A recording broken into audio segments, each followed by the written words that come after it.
Mesdames et messieurs, bonjour, bonsoir. Je ne sais pas à quelle heure vous regardez cette vidéo en ce beau dimanche. En tout cas, aujourd'hui, on va aborder un sujet qui nous dérange, ok, en ce moment, voilà.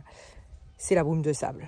Et donc, plus précisément, on va aborder des problèmes de respiration, les problèmes respiratoires, toute cette sphère-là, les sinusites, les bronchites. Enfin, les problèmes respiratoires, on va dire légers, ok. On n'est pas le vent, merci.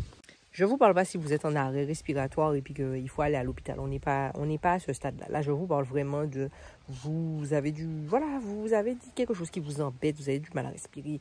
Vous avez déjà la brume de sable est en train de vous assommer parce que là, en tout cas, ça me renaît la top. Bon, bref, parce que moi, la brume de sable est en train de m'assommer. Voilà. Donc, vous avez besoin de vous dégager ici, vous avez besoin de vous dégager là. On va voir 6 plantes aujourd'hui qui vont vous permettre de vous dégager les sinus et de mieux respirer. C'est parti.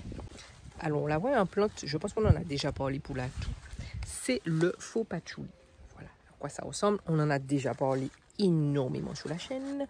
Comme d'habitude, je vous mettrai la vidéo ici ou ici vers le lien. Mais le faux patchouli, c'est votre meilleur ami. Vous n'avez même pas besoin de vous approcher trop près. Vous sentez déjà l'odeur camphrée que dégage le faux patchouli. Donc ça, déjà, c'est un premier indicatif sur le fait qu'il va y avoir sûrement un bien-être pour vos... la pluie, je disais, sur le bien-être respiratoire. Voilà. Donc quand vous touchez la feuille, vous sentez qu'il y a une espèce de huile en fait sur le dessus. Vous pouvez soit aspirer, vous allez voir en fait que ça va vous détendre, voilà, ou alors faire sous forme d'infusion. Donc vous prenez une bonne poignée de feuilles et vous faites une infusion sur 1 litre d'eau, ok, et vous buvez ça. Normalement, ça va avoir un effet si vous avez tendance à vous sentir encombré, si vous toussez beaucoup. En tout cas, si la brume de sable vous défonce, mettez du faux patchouli dans votre vie. On passe à la deuxième plante. Non, mes doigts collent maintenant. Et puis ça sent fort le Vicks. Ah ouais. Bon, la deuxième plante, c'est le patchouli. Alors là aussi, pour tout ce qui est respiratoire, le patchouli est aussi votre meilleur ami. Non, mais je me disais bien. Ça faisait longtemps qu'on ne t'avait pas vu. Donc je disais, le patchouli est votre meilleur ami. Vous n'avez pas besoin d'en mettre beaucoup. Pareil, vous prenez quelques feuilles. Donc moi, hop là. Et hop là, je vais prendre ça pour le thé de ce soir. Ma main est sale, voilà. Vous prenez quelques feuilles. 3-4 feuilles si vous mélangez avec d'autres plantes. Et ça, c'est super bon pour les troubles respiratoires légers. Ça, en complément avec le faux patchouli, si vous toussez beaucoup par exemple, ou si vous avez des difficultés à respirer, vous vous sentez mal, vous vous sentez encombré, c'est vraiment génial. Donc, quelques feuilles de faux patchouli, quelques feuilles de patchouli, combo parfait. Comme d'habitude, je vous mets les vidéos là ou là, hein, si vous voulez aller voir un petit peu plus sur le patchouli. On en a déjà parlé, il a aussi une action sur la digestion, et puis ça sent bon. Voilà. On passe à la troisième plante. Alors là, pour la troisième plante, c'est la S. On ne la voit pas trop, mais c'est le plantain. Voilà, il est reconnaissable avec ça. Les feuilles sont ici. Mais le plantain, c'est votre meilleur ami si vous avez des problèmes respiratoires, quels qu'ils soient, pour la respiration, troubles respiratoires. Alors, mais tu es un plantain? Est-ce que tu es un plantain? Des fois, vous vous demandez, mais pourquoi elle fait que de se filmer? Mais parce que je ne peux pas filmer les plantes. Il y a un pied moins. Je ne peux pas filmer les plantes. Le chat est dans les plantes. On ne peut pas filmer les chats là, quand même. Oui, mais c'est de toi que je parle. Bref, alors, comme je disais, le plantain, voilà la petite feuille misquine que j'ai pu trouver. Le plantain, c'est votre meilleur ami pour les troubles respiratoires. Donc, les bronchites, les toux, l'asthme, toutes ces petites choses-là qui nous embêtent. Et puis, les petits problèmes du quotidien, voilà, ça vous irrite un peu, tout ça. Mettez du plantain dans votre vie. Le plantain, c'est génial pour ça. Il n'y a pas besoin d'en mettre beaucoup, toujours pareil. Si vous mélangez avec d'autres plantes, c'est 2-3 feuilles. Si vous le prenez seul, vous mettez à peu près une poignée pour 1 litre d'eau. Comme d'habitude, je vous mettrai la vidéo ici ou ici. Si vous voulez en savoir plus sur cette plante, moi, je vais en prendre 2 feuilles supplémentaires, voilà, et que je vais ajouter à ma tisane de ce soir parce que la brume de sable, elle ne joue pas en ce moment. On passe à la quatrième plante déjà. Pour la quatrième plante, vous voyez, j'ai pas eu besoin d'aller bien loin parce que c'est de la mal nommée. On en a déjà parlé, on ne fait que d'en parler. C'est une superbe plante pour les problèmes respiratoires. Donc là aussi, super pour les gens qui sont asthmatiques. On a déjà fait la vidéo sur l'asthme, je vous la mettrai en description en bas. Mais pour les personnes qui souffrent en fait de problèmes respiratoires, qui ont du mal à respirer, qui toussent beaucoup, qui font des bronchites souvent, ceci est votre meilleur ami. Alors la mal nommée, on l'a vu, c'est une plante qui est considérée comme une mauvaise plante qui pousse super bien partout en fait dans les jardins. C'est voilà, ça pousse comme c'est de la mauvaise herbe, ça pousse comme de la mauvaise herbe, mais c'est génial. Et ça peut être, ce qui est bien, c'est que ça peut être donné aux enfants, voilà, aux petits, aux jeunes enfants. Et si ces enfants-là souffrent de troubles comme l'asthme ou de problèmes autres respiratoires, c'est tout bénef. Voilà. Pareil, vous n'avez pas besoin d'en mettre beaucoup. Si vous le mélangez, par exemple là, moi si je le mélange, je mets à peu près 2 têtes comme ça. Voilà. Ça me suffit. Et si vous le prenez seul, pardon, toujours pareil, c'est une poignée. Donc ça fait à peu près 20 grammes pour 1 litre d'eau. Voilà. Je ne vais pas m'étendre sur les plantes parce que comme je vous ai déjà dit, on les a déjà vues en long, en large et en travers sur la playlist des plantes médicinales, dans le calendrier des plantes médicinales plus précisément. Donc je vous invite à aller voir si ça vous intéresse d'en savoir un petit peu plus sur ces plantes-là. On passe à combien on est hein? On est à combien? On est à 6 déjà? Est-ce qu'on est à 6 déjà? Dis bonjour. Mais non, on est à la 5e plante. On va voir la 5e plante. Regardez comment ça travaille fort.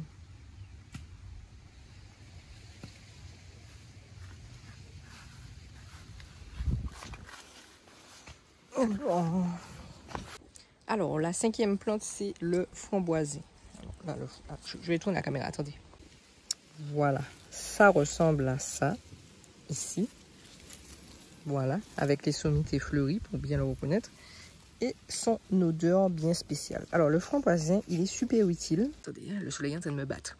Alors, je disais, le framboisin est super utile pour vos problématiques, surtout au niveau de la brume de sable. Donc, je vais vous montrer à quoi ça ressemble actuellement la brume de sable depuis chez nous. Voilà. On ne voit pas l'horizon. Voilà, voilà. Bref, donc comme vous l'avez vu, c'est catastrophique. Voilà, le temps est dégueulasse. Et donc, je ne sais pas si ça vous fait ça, mais il y a comme une barre ici et là. Et ça donne mal à la tête très rapidement parce que le sable, en fait, voilà, ça commence à s'accumuler. Enfin, bref, dans votre système, votre circuit respiratoire, ça donne des maux de tête sans lendemain. Donc, le framboisin, ce qui est intéressant, c'est qu'il est super bon sous forme d'inhalation. Donc, vous allez faire une infusion ou une décoction avec. Et puis, vous allez mettre votre tête au-dessus de la casserole, là où il y a les plantes. Et puis, vous allez mettre une serviette au-dessus de votre tête. Puis, vous allez inspirer ça. Ce que ça va venir faire, ça va venir vous détendre tout ça là, ici. Et c'est vraiment, ça soulage vraiment très rapidement, en fait.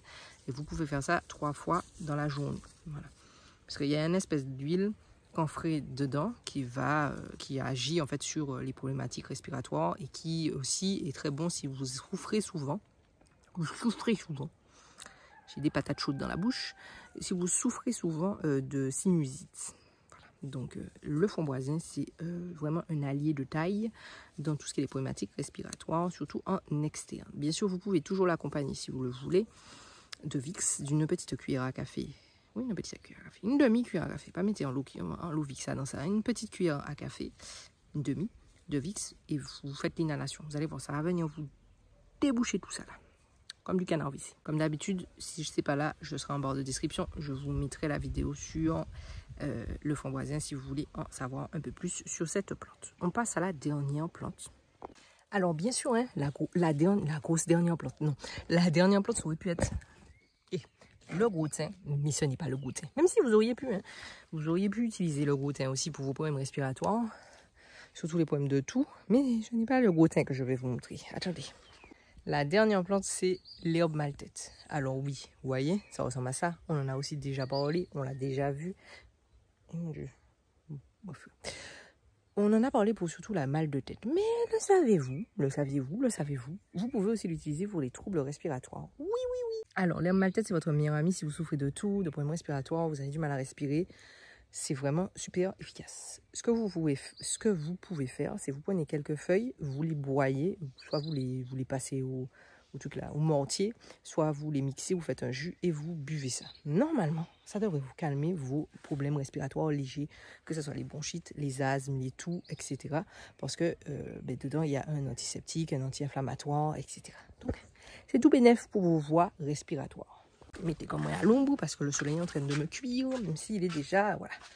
Alors, comme je le disais, ça n'a pas l'air comme ça, je sais que c'est pas une herbe à laquelle, enfin une plante à laquelle vous auriez pensé, mais vraiment, surtout je sais qu'il y en a beaucoup qui ont ça en full chez eux, c'est le moment d'en profiter. Voilà, c'est le moment d'en profiter. Donc cette plante-là, c'est génial pour les troubles respiratoires, dont la toux, voilà, les bronchites, les désagréments du quotidien. Voilà. Bon, je vais m'arrêter là. Je vous ai donné un petit bonus avec le gros thym quand même. Bien sûr, hein, il en existe d'autres, le basilic thym, même la brisée sous forme d'infusion. Ce sont des plantes qui agissent sur votre système respiratoire. Voilà. En tout cas, comme d'habitude, laissez-moi savoir ce que vous utilisez pour soulager vos sinus et votre système respiratoire quand il y a de la brume de sable en tata. Regardez ça, hein, on ne voit pas l'horizon. Le pire, c'est que ça fait un petit moment que ça dure. Hein. Ça fait un petit moment. Voilà. On est parti sur une petite semaine de sable là. Bref, comme d'habitude, je l'ai déjà dit ça, je crois. Un petit commentaire, voilà, vous savez déjà. On se retrouve déjà dimanche pour la nouvelle vidéo. Oui. Et surtout, après ça, on repart sur 3 vidéos semaine. Voilà. Donc, si t'es pas encore abonné, abonne-toi déjà. Et puis, je te mets une vidéo là. Je pense que tu l'as vu popper. Je te mets une petite vidéo là sur le thème, je ne sais pas encore quoi. Tu vas le découvrir en même temps que moi. Voilà. Allez, bon dimanche.